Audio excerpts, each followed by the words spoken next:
Principals, teachers, parents, and all my dear friends. First of all, I wish you a very happy Independence Day. I feel great pride to present this speech. I feel great pride to present this speech. This day is most important for all of us because on this day in 1947 we got independence from British rule.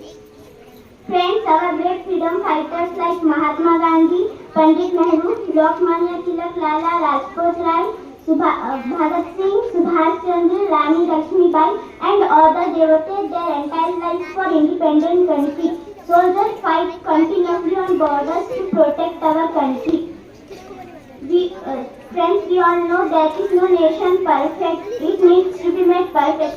So it is our responsibility to progress our duty and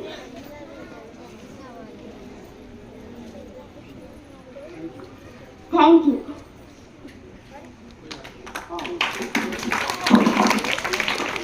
बहुत अच्छे।